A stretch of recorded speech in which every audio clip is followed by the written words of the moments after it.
Volvemos, estamos en la tertulia de este miércoles 29 de mayo, estamos en Mesa de Análisis Internacional con Susana Mangano y Gustavo Calvo acá en estudios y con Rafael Mandresi desde París vía Skype.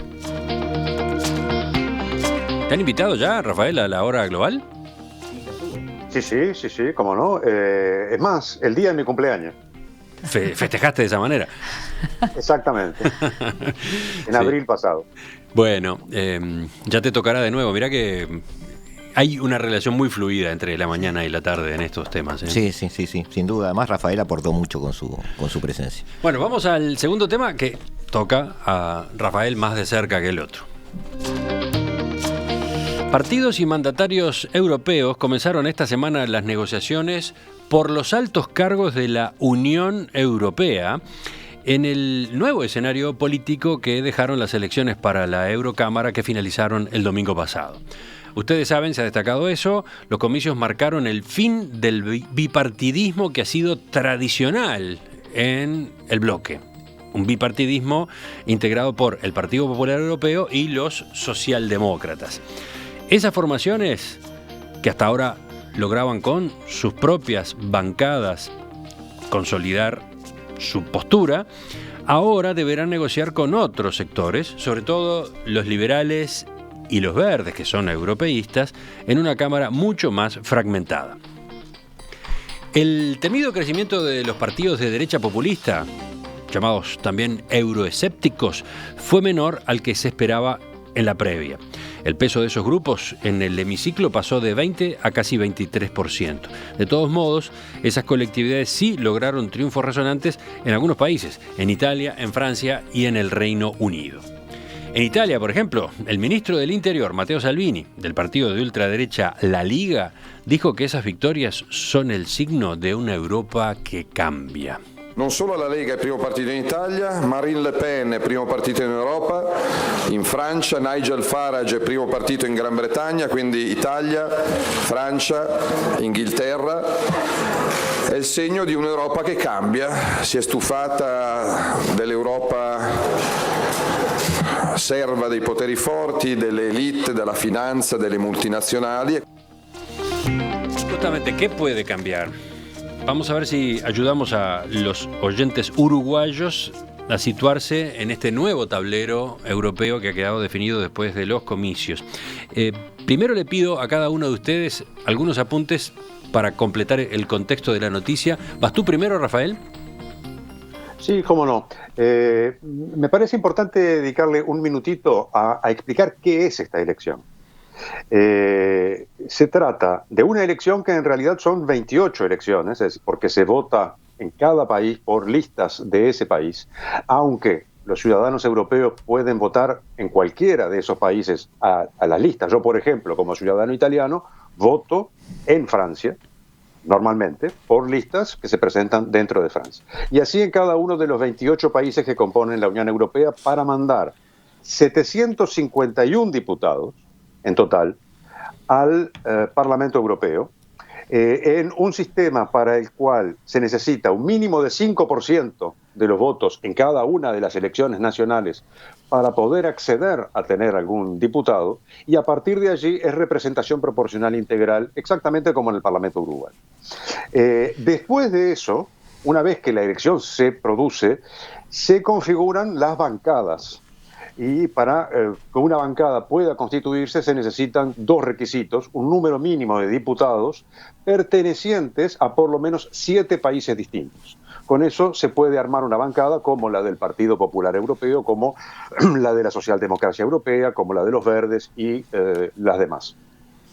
De modo que esas son las fuerzas que están constituidas en ese Parlamento, que el 31 de octubre va a perder parlamentarios cuando el Reino Unido se vaya. ¿Se irá? ¿Se irá? Sí. Mirá que ha dado vueltas eso. Yo creo que se va a ir. Y son 73 diputados, de los cuales 50 aproximadamente quedan en reserva y los otros se van a distribuir entre los países restantes, los 27 que queden dentro de la Unión. Y ese Parlamento tiene toda una serie de potestades, algunas de ellas que son legislativas, obviamente, y también tiene potestades a la hora de aceptar los nombramientos de algunas de las autoridades principales de las otras instituciones europeas, como por ejemplo los comisarios europeos, es decir, la integración de la Comisión Europea y en particular su presidente, que es un órgano ejecutivo con iniciativa legislativa, el nombre del presidente del Consejo de Europa, es decir, el grupo que reúne a los jefes de Estado y de Gobierno de todos los países miembros, que tiene un presidente con un mandato de 2 años, que puede ser reelecto, y del que se habla mucho menos últimamente, pero que para mí es muy importante, el presidente del Banco Central Europeo. Eso es lo que está en discusión en estos días, como decías en la introducción, porque los jefes de Estado lo que hacen es negociar nombres que después terminan en el Parlamento Europeo y por lo tanto allí donde la correlación de fuerzas, esta que acaba de surgir de estas elecciones del fin de semana pasado, empieza a jugar y soy una correlación de fuerzas que naturalmente tienen que tener en cuenta quienes están negociando desde ahora y durante un mes aproximadamente estos nombres en una negociación que se presenta un poco conflictiva para algunos casos.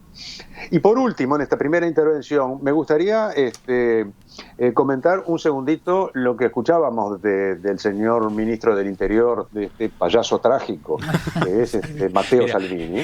Antes de que utilizaras esa expresión, yo iba a decir muy amigo tuyo, Rafael, ¿no? Sí, yo le tengo un aprecio enorme, que gana las elecciones y hace un acto y sale a besar el crucifijo. Sí, las cosas que a mí me encantan, en una palabra, ¿no? Es cierto que la Lega ganó en Italia con luz. Es cierto que el partido del Brexit ganó, pero se van a ir. Es decir, que integrar al partido del Brexit en una suerte de nueva configuración europea es sencillamente un disparate. Y en el caso de Francia, el partido que llegó primero sí fue el partido de Marine Le Pen, con 9 décimas de diferencia por delante del partido de Macron, para simplificar. Ahora bien, el número de diputados que tienen hoy es 1 de diferencia, y cuando se vayan los británicos no va a haber diferencia, van a tener la misma cantidad de diputados. Es decir, que eso, en términos de lo que se traduce después en el Parlamento Europeo, no es exactamente como lo pinta el señor Salvini, y se parece mucho más, en realidad, porque hay que mirarlo no a nivel de cada país, sino como se presenta el conjunto, se presenta mucho más como una victoria vista desde Francia de Macron, que va a constituir un grupo que va a pesar, que de Marine Le Pen, donde esa extrema derecha, porque a mí lo del populismo y de euroescéptico son todos eufemismos, son partidos de extrema derecha, algunos directamente protofascistas, no tienen un grupo porque no se entienden entre ellos, y lo cual es obvio, es muy difícil crear una internacional de nacionalismos.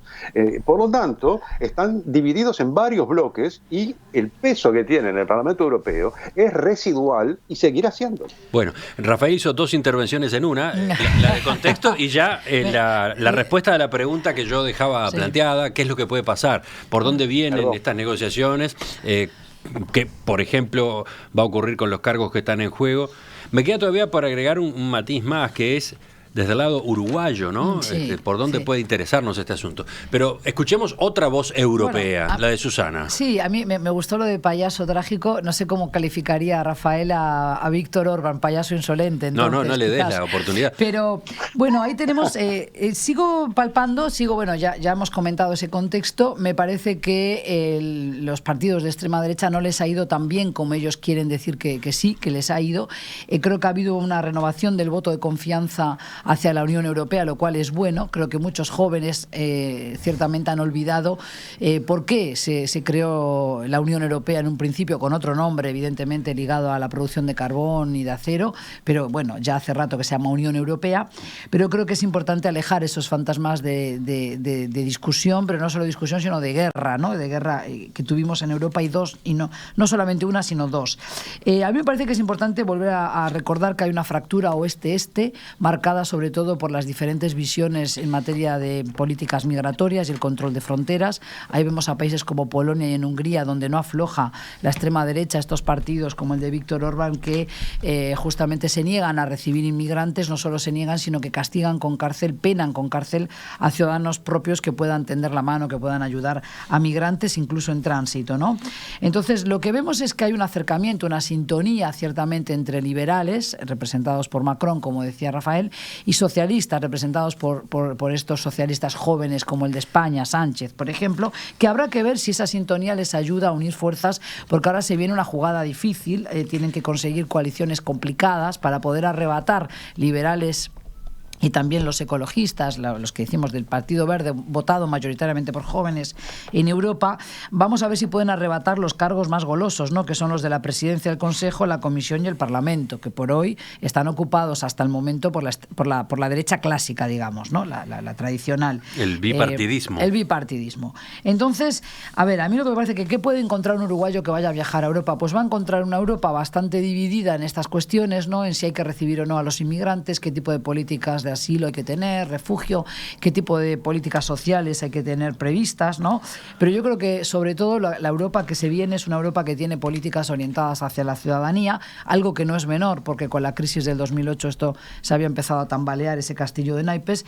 Me refiero sobre todo a que ahora hay una transición energética que incorpora también a los objetivos del desarrollo sostenible, la regulación en materia de protección de datos. En fin, yo creo que todavía la Unión Europea goza de buena salud en materia de política exterior, lo demuestran en el acuerdo firmado en febrero pasado con Japón, pero también un acuerdo de asociación global con México, bastante reciente. Yo creo que por ahora podemos respirar con alivio, pero ciertamente hay más fragmentación que antes y la ciudadanía está exigiendo otras cosas, ¿no? Está exigiendo una democracia más plena, más real, más respetuosa de las voces y del disenso. Eso es lo que creo que va a encontrar un uruguayo cuando vaya a Europa. Gustavo. Hablando de disenso, voy a marcar matices. Hablando solo 10 segundos de números para no aburrir a los oyentes. Dijimos, o dijo Rafael, que son 751 diputados, es cierto. Básicamente, si hacemos las cuentas, con 376 votos, uno más o menos tiene una bancada donde puede hacer cosas en el Parlamento Europeo. En el 2014, el Partido Popular Europeo y los socialdemócratas sumaban 403 votos de 751. Hoy la situación es que suman entre ambos 326, más o menos, 325, 326, dependiendo de algún recuento final ahora en Hungría. Es decir, 326 son menos que 376, faltan 50 votos para llegar a algún tipo de mayoría dentro de ese Parlamento, que los van a obtener de los liberales, son 100 y pico de votos, 100 y pico de diputados. Como bien dijo Rafael... Destaco algo que quedó dicho al pasar y que ya mencionamos el lunes en un primer enfoque, ¿no? Sí. El bipartidismo tradicional pierde espacio, pero no el europeísmo, digamos, ¿no? Porque justamente ese bipartidismo tiene aliados posibles en liberales y verdes, ¿no? Exactamente, que son los verdes son otros 60 votos. Digamos, entre todos llegarían unos 500 votos si se dan esos acuerdos. Los liberales han conseguido 40 escaños más y los verdes 20 más. Lo que ha perdido es la izquierda por el descalabro de Chipre. Exacto, si se dan esos acuerdos. Ahora, ahí yo tengo algunos matices con lo planteado por Rafael. En primer lugar, si tú nos pidieras rápido un titular, Emiliano, yo te diría que sí se ha frenado el crecimiento de la derecha a un altísimo costo. Y el costo ha sido la fragmentación del europeísmo, quizás demasiado alto. La derecha no tuvo un triunfo. Bueno, yo creo que si Salvini terminó triunfando en Calabria y Sicilia, él tiene cosas de las que van a gloriarse, en pleno sur. Reductos izquierdistas desde hace décadas. Entonces, de alguna manera, la derecha está donde un insigne y muy alto funcionario socialista que estuvo en esta misma mesa, que fue Joaquín Almunia en abril, nos dijo, él vaticinó alrededor de un 22%, que fue lo que en definitiva terminó haciendo. Y como dijo Abascal, que es un referente de Vox, la ultraderecha española, con que estén hablando de Vox, ese es nuestro triunfo. Hoy vamos a tener cerca de 160 eurodiputados de extrema derecha apareciendo en televisión todas las noches en la televisión europea, diciendo lo que quieren decir. Que la derecha está fraccionada, por supuesto que está fraccionada. No es lo mismo una activista danesa que un populista checo. Nada que ver. No es lo mismo el Le Pen que Salvini, aunque ellos quieran hermanarse y tomarse juntos un café. Y eso ¿frente a qué nos encuentra? A una Europa dividida, pero dividida también desde lo social y desde lo económico. Los niveles de PBI. Hay un abismo entre lo que es Luxemburgo y lo que es Rumania y Bulgaria, por ejemplo. Los niveles de desempleo, podemos comparar un 18% en Grecia y un 13% en España con un 2% en República Checa y un 3% en Alemania. El salario mínimo en Luxemburgo es alrededor de 2.071 euros al mes. Perdón, sí, está bien. Contra 286 en Bulgaria. Hablábamos del Banco Central Europeo, que es muy importante, pero hace más de 5 años que no se puede, en la actual economía europea, donde hay, como tú decías, un bipartidismo dominante, no se puede autorizar el Fondo de Garantía de Depósitos Europeos. Hay más de 600.000 millones de euros frenados porque no se pueden obtener esos votos, mucho menos se van a obtener en este nuevo Parlamento.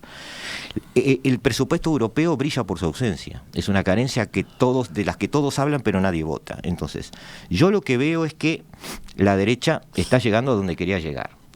Y quienes podrían frenar la derecha se están dividiendo. De alguna manera, no son buenos tiempos para Europa. Eso hay que entenderlo.